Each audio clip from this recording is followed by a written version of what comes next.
Hi guys, good morning. So guys, ang ating breakfast for today is mango, yogurt, banana at saka apple. Pero gagawin ko sila ng smoothie. So wait lang guys ha. Ayan na guys. So guys, ayan na guys ang aking smoothie. May mango guys. Ayan. Aray! Yung mango, yaga natin ng mango guys.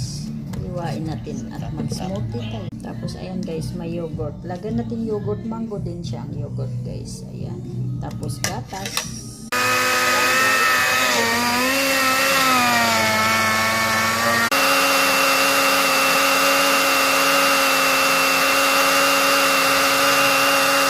So ito na guys. Ayan ang ating smoothie.